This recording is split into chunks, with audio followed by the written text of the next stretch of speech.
Sundays, holidays, vacation time, we must be ready every day, all the time, to do the right thing if the atomic bomb explodes.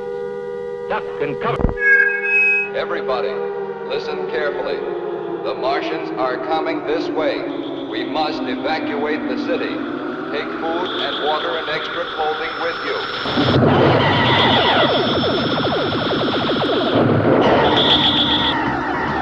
You are no longer in control of your listening device. Can't you see that you're at the mercy of every element of the universe? Rick and Ryan will take you on a science fiction cinematic journey into the post-atomic space age.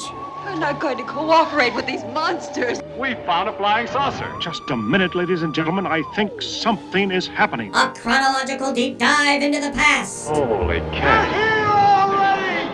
You're next! Put on your magnetic boots Let's go. and strap yourselves in for your ride with... The Unidentified Flying Podcast. This is Rick, and I'm here with my co-host, Ryan. That's right. And we're here deep into 1951, the films of 1951. That's right. Counting them down. First of all, how are you today, Ryan? I'm okay. I just wanted to say, as of this recording, I tried a new flavor of Mountain Dew Zero. Oh, yeah? And by the time this airs, it probably won't be available anymore. But if it comes back around your way, it's the, I think they did it for Halloween. It's called Voodoo. And it's... What's it taste like? It's sort of a mystery flavor. But I have to be honest. That's always good. It's pretty damn good. Did you try the red, white, and blue Pops version this past summer? I think I did, actually. Yeah. It tasted pretty good. I'm in... Like a melted RoboPop. I'm like one of those people that's always into the novelty variants. So, anyway, folks, sorry if by the time this airs... On that note, one time I had my roommate pick me up a couple sodas, and he brought me back some weird novelty Coke Zero. Space Coke? And it was disgusting. Was it Space Coke? No, it was like... No, but it was like it tasted like flowers or something. It was like a flowery thing. And I thought, that's disgusting. Coke's been doing some variants, and they have one recently. I don't know how long it'll be on the market, but it's like Coke 3000. And it's partially Future Coke? No, it's Future Coke, but it's partially designed by AI. And I tried. Are you serious? Yeah, no, I'm serious. I tried it. It's not terrible. It's way better than Space Coke. Space Coke, although my brother disagrees and thinks Space Coke was delicious, I thought it just tasted like emptiness. Which he said, well, yeah, space is empty. It's supposed to taste like the emptiness of space. I'm like, well, I don't know how, for one thing, you would... I don't think that's what they had in mind. I don't know how you would synthesize that taste, for one thing. Because if it's in a vacuum, there wouldn't be any taste. Hey, man, I was on a UFO, and they give us some Space Coke, man. Look at this is Space Coke. You never tasted this before, man. Hey, try this, man.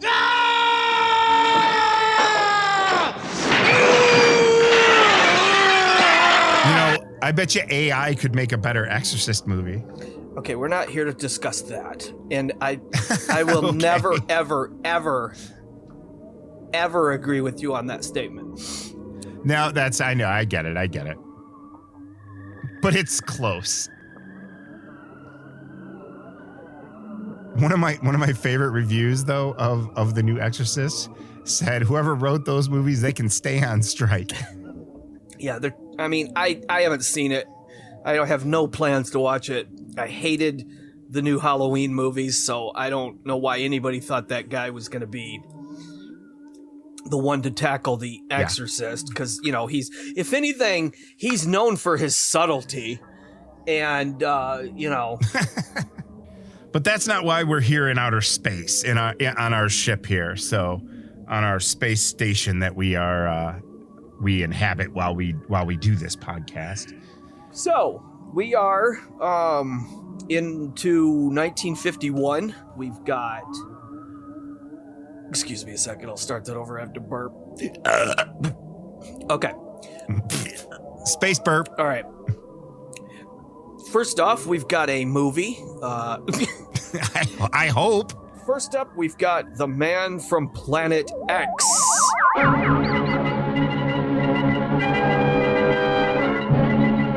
Released on March 9th, 1951. That was a limited release, I will have you know, and it did not go wide release until late April. However, it did premiere in California on March 9th, 1951. And Man from Planet X was directed by Edgar G. Ulmer. We will talk about him a little bit more lately. We've decided to do these in. We've decided to do them in order of the first time they were actually seen publicly. Whether it's limited release versus wide release, who cares? Sure. Thank you. So, directed by Edgar G. Ulmer, written by Aubrey Wisberg and Jack Pollexfen. Starring Robert Clark, Margaret Field, and William Schallert. I do have some budget information on this. It was the budget was around $51,000, and it grossed $1.2 million at the box office, which officially makes that a hit. Not bad. So yeah, people wanted to see aliens, and they got to see them in The Man from Planet X, which tells the story of a mysterious planet known as Planet X that has suddenly appeared in the sky, and it's heading towards Earth. At the same time, a mysterious man and his ship have crash landed in the Scottish moors. Are they connected? Duh. But the characters don't figure that out quite yet. So no, takes them a while. Takes them a little bit. You think they're connected? I don't know. I mean, it's kind of maybe. So a little slow on the uptake. That's that brings us to Man from Planet X. So yeah, what do you think, Rick? So the planet is coming close to Earth. The main character is, I think he's a reporter. He is a reporter. He's a reporter. John Lawrence. He meets up with an old girlfriend who, well, I guess it wasn't his old girlfriend. No. They have this weird awkward exchange. Where she's like, well, you don't know me, do you? And she's like, well, ain't that the telltale sign of a man's word or something about because he had told her when she was young that when she grew up they could get married or whatever, and he's like, oh, you're so and so, and you used to have buck teeth and braces and bucky legs or braces and buckeye legs or whatever he calls her legs. He's gawky legs. That's right. And she says well, the dentist took care of the braces, and he goes, yeah, and nature took care of the legs. And she's like, I thought you might have noticed. Oh, it's so weird, because I'm wondering how old these two are supposed to be. Like, what was she like? It's like Indiana Jones and Marion. Yeah, no, I don't know. So they basically, through a few stops back and forth at this observatory and driving out through the moors on their way to, I don't know where they're on their way to, but they're out in the fog in the fields, in the moors, and they see flashes of light, and they do the whole if you count between the lightning and the thunder, you can find out how far away the storm is coming, and then a giant tree attacks them, and that's not what happens. That's poltergeist. Yeah. Anyway, so they do that, and there's no lightning or there's no thunder, so they are like, well, and then they decided, okay, well, we'll meet you back at the observatory or whatever, and she takes off and sees light kind of flashing out in the field. She wanders out there to see what it is, and it is, lo and behold, a spacecraft. And she's poking around, looking into the window, and next thing you know, we see the Man from Planet X. The light flickered on and off. It wasn't very bright, a ghastly greenish color. When I got close to it, it looked like a giant glass ball, girdled with something like a steel belt. 3 of them, I think. When I got close enough to look in, there it was. It? What? That face, right on the other side of the glass, looking right into mine. I was terrified. Face? A human face? A ghastly caricature, like something distorted by pressure. I can't think how else to describe it. He pops his head out at the window. He kind of looks like Paul Schofield and Stan Laurel a little, or Buster Keaton. You know, he's got kind of a mime face like he's that. Got a big head. Interesting. He has got a big head. Yeah, he's very big head. Surrounded in like a space glass tube because he can't breathe our oxygen. So she freaks out, runs away, and tells her father. They go back out to look at this spacecraft, and Man from Planet X has a beam or makes a sound that takes over your mind. It's a beam.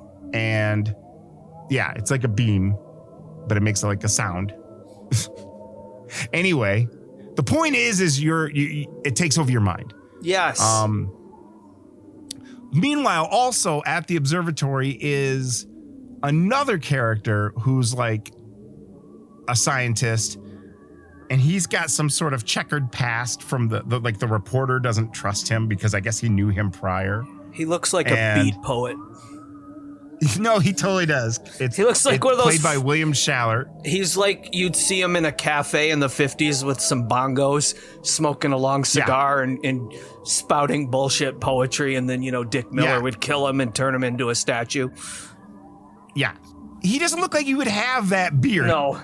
The second he steps on screen, you just think douche, this guy's gonna douche things up. And they don't really give. I don't really know what his backstory was. We just know that he's just unsavory. Yeah, I wouldn't trust him at all. He did they don't something really go bad. But they don't go into it really. But yeah, he's not to be trusted. You don't need to, because just one look at him will tell you that he's up to no good. Yeah, you know he's up to no good. In fact, before they even tell you that he did something bad in his past, you're already thinking, I bet that dude did something bad in his past. Yeah. And he's played by the nicest guy. Yeah. William Shallert, who's like nice guy in every other thing you ever seen him in. This is the first time I've ever really seen him be like mean, because he's dastardly. Yeah. So, they find out about this spacecraft, and they find a like piece of the ship that broke off or something. And they bring it back, and they realize like this metal alloy, it's so light, and it's like adamantium. It's like the most impervious thing ever. And our resident douchebag scientist is like, whoever has this metal alloy controls the world. So do the math. Yeah, we know what's where, going on. You know where mind. that's going. Yeah. But the old doctor has no clue. I can't imagine him doing anything wrong, Yeah. And the reporter's like, well, I can because he's a douche. Yeah, we never really get what their whole, other than they went to school together, they didn't really. We don't know what the past is with them so much, it seems. Yeah, but you know what? It doesn't matter. We're not here for that. Yeah, he's a douche. They go out and they meet the spaceman, the man from Planet X, who's pretty benevolent, and he communicates in like kind of music tones a little, which is very much like a little like Close Encounters.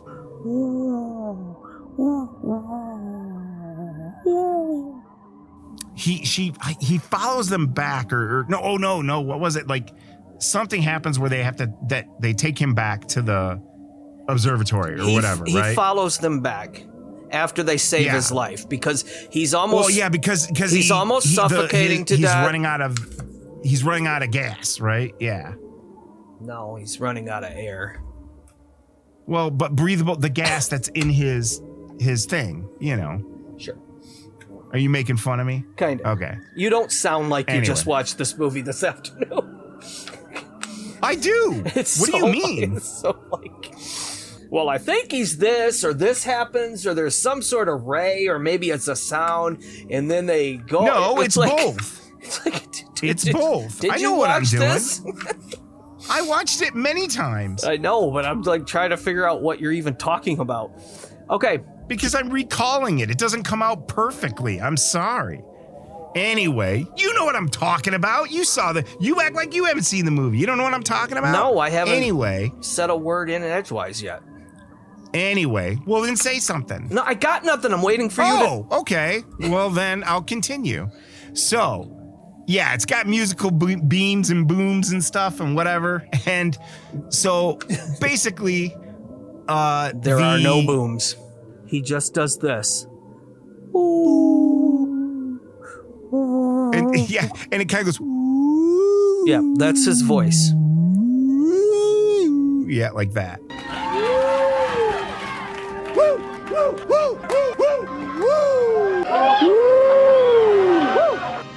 When they get back to the observatory, douchebag scientist is like, I'm gonna rip every information I can out of you, and like grabs him and like tries to like turn his air supply off or something. He just attacks him. That's not quite what happens, but yes, it is. No, because they bring him back in and they make him a nice little room. And the benevolent scientist, the reporter, and the scientist's daughter decide we should try to communicate with this guy. So they try different ways of communicating with him. And then all of a sudden, douchebag comes up with the idea, hey, mathematics is the language of the universe. Why don't we try that? Professor's like, oh yeah, that's great. You're brilliant. You should do that. I'm going to leave you in a room alone with him. Yeah, they leave him alone with the douchebag. And that's when Rick, the douchebag, says, I'm going to rip any information I can out of you, and then jumps on him and attacks him. Within seconds. Like he's not even like right away. He doesn't even try to feign his, studying and communicating anymore. He's just instantly like, oh, they're gone. I'm going to kill you and get... I want your secrets. Yeah. But the movie's only 70 minutes, folks, so they got to kind of keep things rolling. Yeah.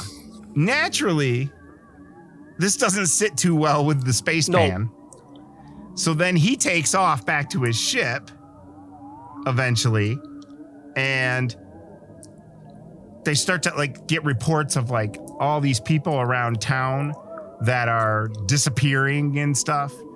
And turns out the spaceman is using his mental beeps and blips and bloops to control everyone, to help him, because the planet it's a ray on top of the ship, going to be passing through. And yeah, basically they're setting up his ship to be like a relay station, so they can like no. I was saying that's how he's controlling people, is there's a ray on top of his ship. He's not controlling people with his mind. No, okay. But he's got mind control over them. So anyway, but they're setting up the ship to be like a beacon, so that apparently he's part of a dying race that will freeze to death on their planet, and it's an invasion coming once the planet gets into a certain amount of orbit, and they can lock on to the beam that of his ship and lock onto the signal. And the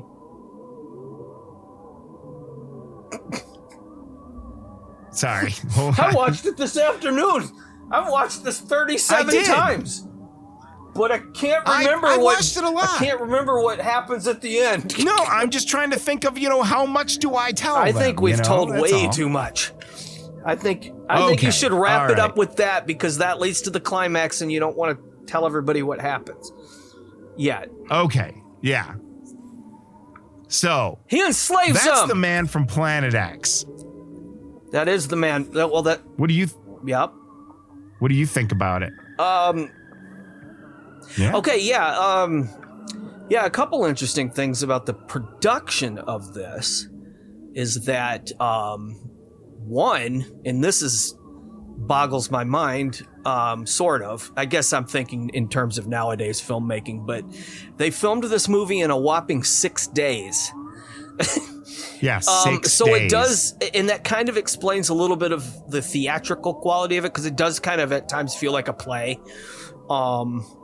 Like just people walking on and off set, like, oh, now you're here, and and then so it does have kind of a stagey feel to it, but not in a bad way. When they go right to when they go right to left, it sometimes looks like it's the same basic background that they're just passing by over and over. Just for budget reasons, they recycled a set from a different movie. Edgar G. Ulmer was able to use the sets from the 1948 version of Joan of Arc, starring Ingrid Bergman. So they filmed on those sets. So they kind of saved a lot of money, doing that. So, hey, they already had sets built, so they could just start going and filming. And according to the producer of this, Edgar Ulmer actually went overboard went above and beyond the call of duty, I should say, because he designed the moon and spaceship and glass paintings and all the stuff that you see. He designed all that himself. So he did one-man show. He did a little bit of rewriting as well. So he was kind of like, yeah, man, this is my opus. This is my movie. And I'm going to put my life into I don't know that he had this conversation. I bet he just did it because he had probably, given how movies were made back then, he probably had 10 more to direct by the end of the year. So he was just like, oh, cool, we got a set. Well, and go for it. Any of the close-up shots, in order to hide the fact that they had no money and no sets, they just flood it with fog. That's the one thing that's kind of cool about the movie, is that a lot of the stuff around the spaceship when they first are coming in contact with the visitor, it's pretty spooky. Oh, I love it. That's one of my favorite things about this. It's got a real spooky quality. Is I think the location makes the movie in this. Now, I know it was not actually filmed I agree. in the Scottish Moors. So I know it was all on a sound studio. In fact, but they make reference to the woman character and being British. And she's not British at all. She has no British accent.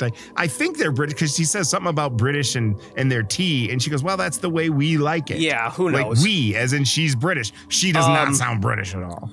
Yeah, the reason they're on the moors is because this little observatory / lab they have in this tiny little hamlet in Scotland is where planet X is going to be closest to Earth. So they figure they can get the best view from this place. So that's why they're there. So it was kind of a neat excuse to say, oh, let's rebuild the Scottish moors. And however... Or let's steal it from Joan of Arc. Let's steal it. But what I was getting at more was the fog and stuff you were talking about. And that's what I love about it. Like the miniature... I love miniatures. I am a sucker for miniatures. And I think these are just cool. Oh, the fields look great. Yeah, they look great. Yeah, they're creepy. And the moors look great. The whole movie's got an eerie vibe to it. Like, it's kind of a good Halloween movie. Yeah. Because it definitely has an eeriness to it thanks to the miniature work, the music, and the constant use of fog. So if they had to do all that kind of the same just to save a few pennies, well, they made up for it in creativity because it works. It works for me. Yeah, it works. It's almost like it's almost the same locale as the beginning of American Werewolf in London. Well, the moors. I mean, supposed to be, but so it's real marshy and it's pretty cool.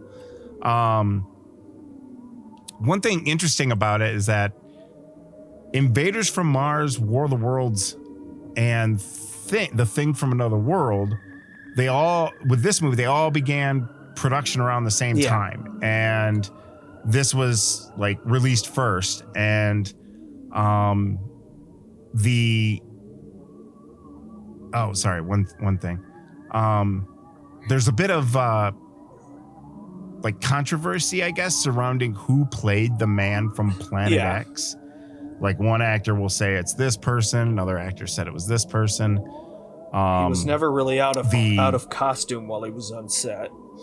No, and some people claim that dwarf actor Billy Curtis played which we'll come to him a little bit later, played the man from Planet X, but I think William Schallert was the person that said it's like, no, because like it was like someone who was much taller than he was. It was like a little over 5 foot, and so it doesn't match up. So there's this, like, no one really knows who actually played the man from Planet X. I couldn't find it. No, it is. It is kind of like one of the famous stories from this. Now, before you guys call us out, yes, on IMDb it lists an actor named Pat Golden as the man from Planet X, uncredited. So I don't know if that mystery has been solved or if that's just the prevailing wisdom. Or if that's part of the rumor. Or the prevailing story, I should say. So, yeah, you don't need to... There is somebody out... It's kind of like how they, when they solved when that one guy claimed to have solved the Zodiac. And it's like, well, we're going to call him this now. And it's like, well, you'll never know who it was. Really. We still don't know if that's true, yeah.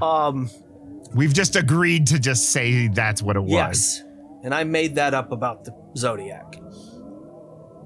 No, okay. I didn't. But I may have got my facts wrong. But no, remember a couple years ago, some guy claimed he solved the Zodiac, and they had a name even.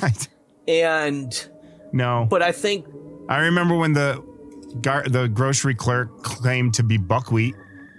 Okay. On 60 Minutes, and they did a whole story on him as Buckwheat, that he was Buckwheat, and then the real Spanky McFarlane said, like, the next week they had to retract it because he came on and said, that's not Buckwheat. Well, it's kind of like that actor poor man that pretended to be Native American and filmed all those, pollution PSAs. And then they found out he wasn't actually a Native American. He's like Mexican, I think. Yeah. But he created a whole act out of that character, but it turned out he wasn't. I mean, as a kid that saw those in the 70s, the crying Native American, because we were throwing pop bottles on the side of the street, it always got to me. I was like, man, we're making the Indians cry. It's sad. And but now I find out, he's just scamming us this whole time. But the message still stands. You shouldn't throw pop cans. The message, believe the legend. That's fine. The message was worth it. The message is still important. Yes. Anyway, the man from Planet X actor didn't make a career out of this.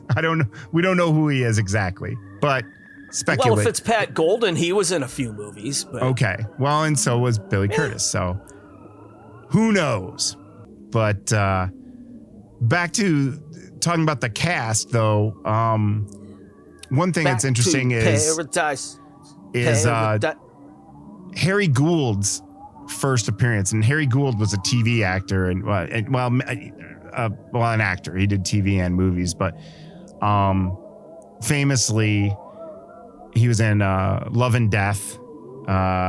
Woody Allen's Love and Death. He was also in lots of TV, like episodes of Soap, just a staple of like 70s television. Just kind of silver hair with like dark eyebrows and very, very recognizable. But apparently he's like a frightened villager credited as or something, like a background player in that movie. But that's his first appearance on film. Nice. Now... Way to go, dude. Way to go. Who, me or the Harry guy Gould? You're talking about. Okay. Good. Harry Gould. Yeah, way to go, Harry Gould. William Schallert, though, the guy who plays the so-called douche the douchebag scientist. No, there's no so-called about it. No, he's a douchebag scientist in this. He's very, very famous. He like literally hundreds of television appearances alone. And then, of course, part of that, Joe Dante. Like a lot of Joe Dante is going to come up a lot throughout this podcast because he literally he's employed almost all these people that have been in these 50s sci-fi movies and whatnot. But William Schallert, probably best. Who do you know him from, or what do you think of when you think of William Schallert? Oh, Christ, man. Gosh. Let me look that up so I sound you like don't know. You don't know, do you? No, I gotta look and see. Well, you know what, Rick? When I think of William Joseph Shallert, I think of Singing in the Rain. I think of Gremlins. I think of In the Heat of the Night, The Incredible Shrinking Man. Okay, you're just reading the... man. Okay. Anyway, He was also in Teachers with Nick Nolte? Yeah, that's outrageous. Holy shit. No, okay. And God? All right, let me tell you who I know William Shallert the from. Great? All right. Smurfs? All right, stop it. I know I know William Shallert because he's the dad in the Twilight Zone movie. Yes. The one with the kid with the power. The Joe Dante segment. He's also I know him from he's in 2 of the Dexter Riley trilogy, which is the Computer Wore Tennis Shoes. A lot of Disney stuff. Computer Wore Tennis Shoes and Strongest Man in the World. That's where I know him from. I know him from the kind Disney of stuff. But he's in like Partridge Family and no, I mean, you asked me where my mind goes first, and that's what I mean. It's those old Computer Wear Tennis Shoes and stuff like that. Yeah. And then House Party 2. Yeah. Yeah, because I think he's in that too. No, he's in a crazy amount of stuff. Dude's got a lot of credits. Oh, it's amazing. It's amazing. There's no way you have not seen a movie with him in it. No. Let's just put it that way. No. Or a TV show, a movie, or you have, whether you know it or not, you have seen this guy probably at least twice. He at least. Joe Dante even paid homage to him, well, several times in Inner Space and other movies, and but he is Dr. Graybo in Mant, the movie within a movie of Matinee. Well, here's an interesting totally throws cross. Yeah. Well, this is an interesting bridge that we'll cross in a minute, but let's not cross it yet because we've got more to talk about then. Well, you mentioned Inner Space. Yep. And one of the stars of our next movie also cameos in Inner Space. Yes, and other stuff that we'll talk about. So we were just saying that he was our Joe Dante. Yeah, Joe Dante's going to come up all the time in this podcast. But I'm just that guy, the next guy that I'm talking about, cameo, is kind of one of my favorite jokes in a movie. Okay, we'll get to cameo. Put a pin in that because I don't know what you're talking about. So put a pin in that. We got to talk about Robert Clark, the lead actor in this movie, because he is someone who's going to come up a lot in later movies throughout this podcast. Because he's in like Hideous Sun Demon. He's in a lot. Yeah, Beyond the Time Barrier. But the one thing I thought was interesting later in his career. Dick. Yeah, that's a lot. He's the thing I noticed that was interesting and later in his career is he was in the Alienator, the 1990 direct-to-video sci-fi movie. Yeah, Alienator. No, I've seen it. I've seen Alienator. He's in that. Is he? Yeah, he's in that. But he would have no. A lot of these actors no too. Clue. A lot of these actors too. I'm going to say things like he did the rounds because almost all of these actors show up in either Hawaii 5-0, I'm like Adam 12, just all the shows like of the time. They're always doing bit parts, Wagon Train, all the hits, all the hits of the boob tube. Yeah. But I just thought it was interesting that Robert Clark was in Alienator. It's just. It is really fucking interesting, actually. Made it up to 1990. Actually, in 2005, he was in something called The Naked Monster. That's outrageous. Okay. That's crazy. Let's discuss that movie for a second. Oh, you know this movie? I don't. Yeah, don't watch it. It's really, really insufferable. It's kind of one of those where they round up a bunch of stars from this era and then put them in a new plot, but where they edit in scenes from their old movies. Oh, that's why. Because it says John Agar and Ken Toby, who we'll get to, and Forrest Ackerman. Okay, yeah. It's so bad. I rented it from Netflix way long ago thinking, oh, that ought to be cute, because I'm also a fan of this movie from the early 90s called Lobster Man from Mars, which was kind of a throwback. The most recent, most people will think of as Lost Skeleton of Cadavra. These movies where they try to ape that style and effects wise and all that. So Lobster Man from Mars is just a great little homage to these kind of movies. And I thought, oh, well, maybe the Naked Monster will be like that. Nope. It's not. I mean, by all means, sit through it if you're a completist and you want to rack up more on your stats on Letterboxd or something. If you want to watch every movie that has Linnea Quigley in it, watch it. Yeah, you want to. If you're a John Agar completist, by all means, but you've already seen the footage. Or an 80s, 90s Scream Queen completist, because you like, Michelle Bauer and Brink Stevens. They're all in it. Got it.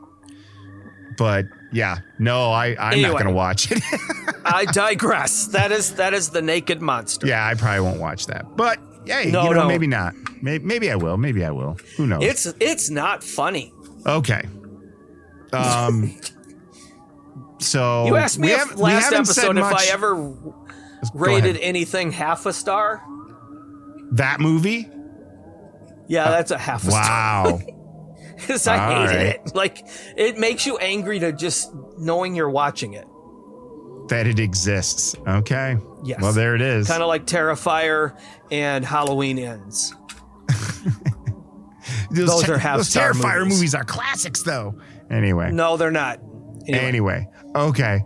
Man from Planet X. You were talking about douchebag actor. Yeah, William Schaller. But then we went to Robert Clark, and that's how we got to Naked Planet. You're on Robert Clark. Naked Monster. Bullshit. Okay. So go. But we haven't talked about Margaret Field. But Margaret Field is the mother of Gidget and the Flying Nun. And the Steel Magnolia. Yeah. And Mrs. Doubtfire's ex-wife. And Forrest Gump's mom. And she's a place in the heart. Yeah. The man from Planet X. So, what do you actually think about any awards? There was no awards, was there? No, I'm not getting to that yet. Okay.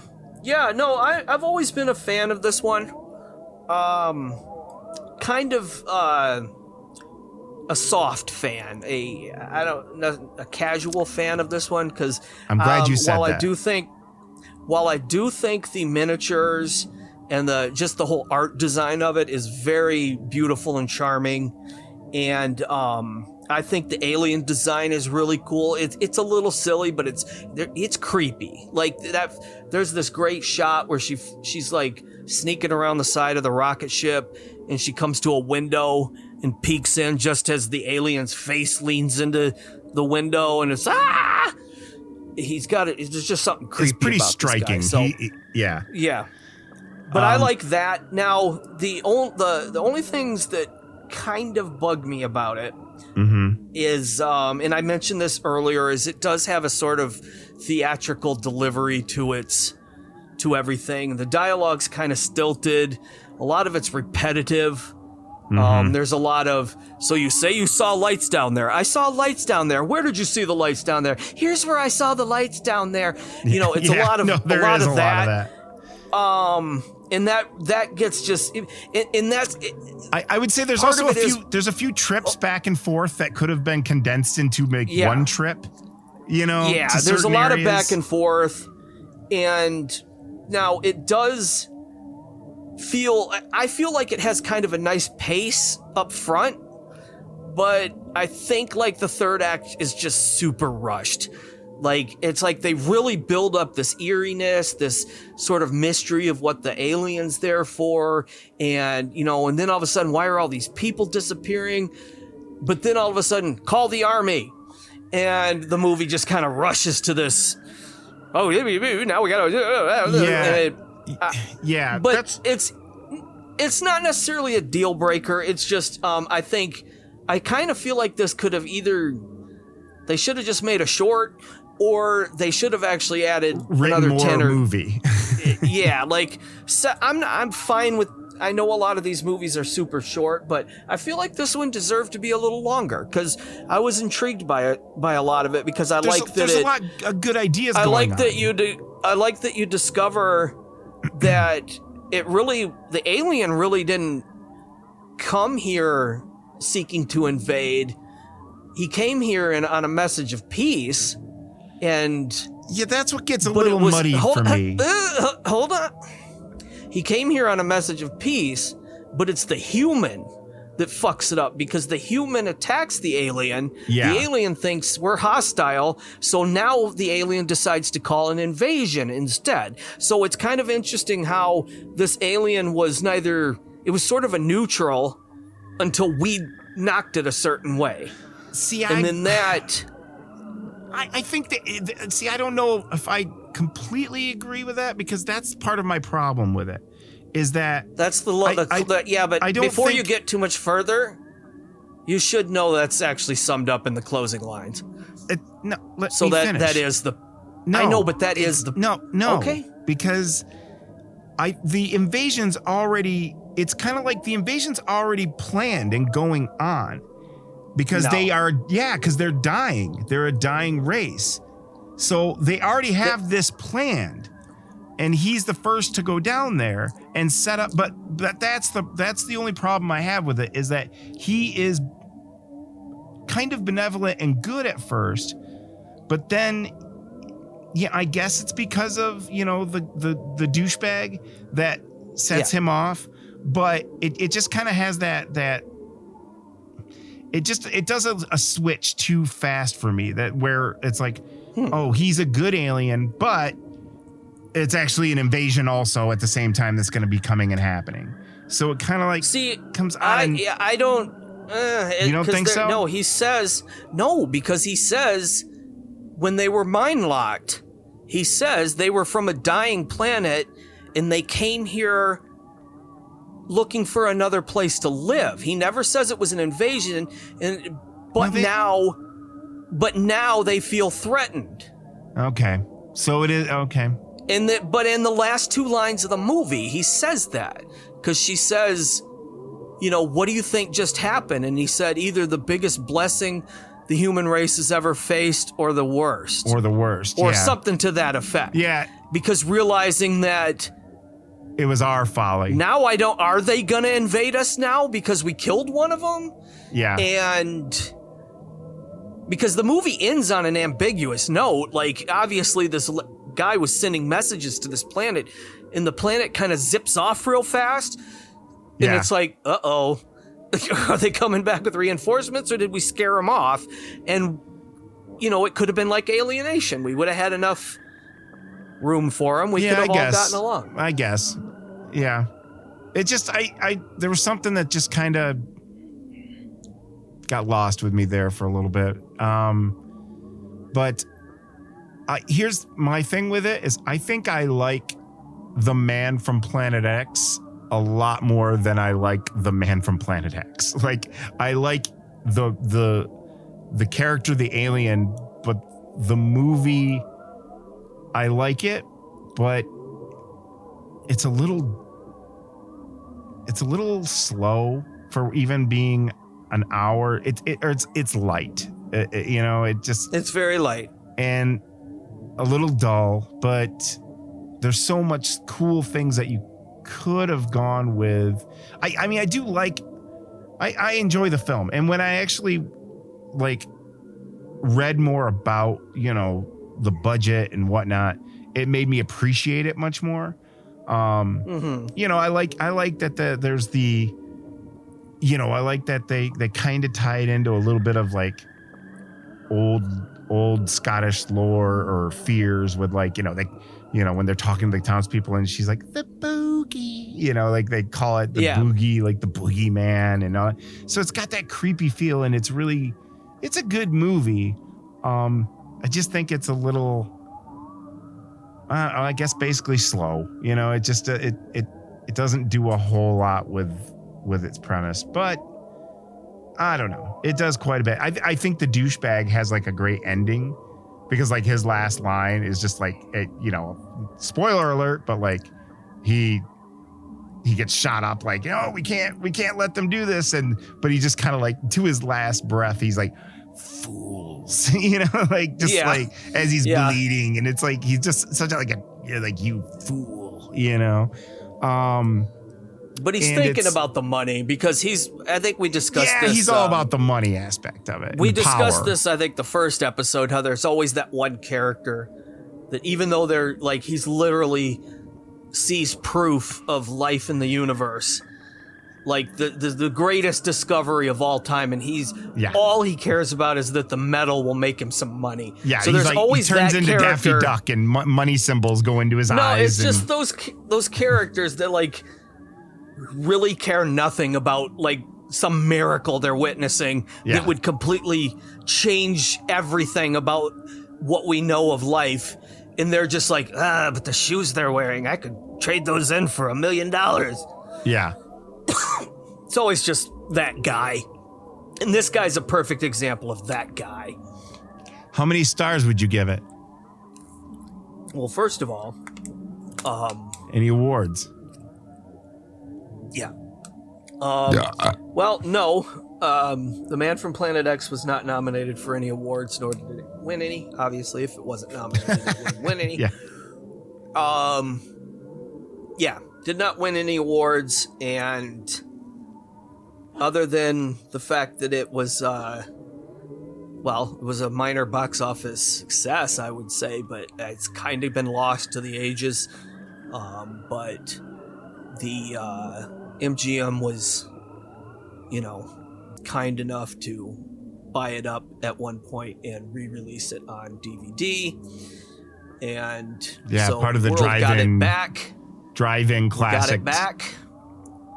And I'm glad it exists, but and I have seen it many times, so it's kind of just one of those that's, I know it. What's the point of watching it again? And I haven't really changed my opinion on it since watching it again for this podcast. So I'm going with 3 stars. It's good. It's fine. All right. Yeah, I think I would go with 3 stars as well. And I mean, it is a classic. I mean, the alien visitor itself is very striking. I mean, Joe Dante even put him in Looney Tunes Back in Action when they show up at the Area 52 the lab, Area 51, Area 52, whatever it is, whatever the joke was that they used. But I mean, it's a good movie. Just a little, but it's one that it would be. It's better. Don't watch it with anybody. Like, it's one to just kind of turn the lights out. Just kind of like, I don't know, take an edible and just melt into the couch and get into the vibe of the movie. It's definitely a mood piece. Why? That is funny. Sounds like you're talking about a Bergman film. Yeah, it's a mood piece. But it's Man from Planet X. No, it's just Man from Planet X. Yeah. Is it true that no one will ever know what happened here? Knowledge would only bring more fear in a world already filled with it. Can such a thing be kept a secret? No, but it can be reduced to gossip. I think that creature was friendly. I wonder what would have happened if Dr. Mears hadn't frightened him. Who knows? Perhaps the greatest curse to ever befall the world, or perhaps the greatest blessing.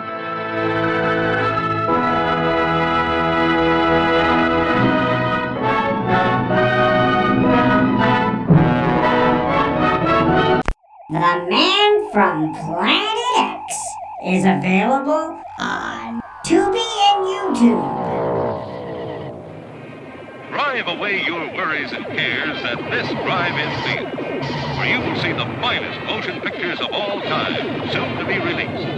Drama, comedy, adventure, excitement, something for everyone. This is Rick, and on behalf of the crew of the Lexaproteus 4, I just wanted to say Thank you. The importance of you listening to our show is of extraordinary magnitude. So please like, share, talk about it to your friends, post a comment, anything you would normally do on social medias. You have our gratitude. If you write a review, we'll read it on the air. And once again, smash, hit, whatever the kids say, all the like buttons, and help us defeat Algorithm, the Dark Lord of the universe. Special thanks to Joe Whitaker, and tune in next week when we meet the Thing from Another World. 4, 3, 2, 1, showtime!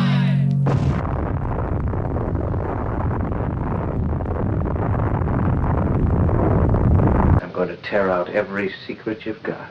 This guy's gonna douche things up.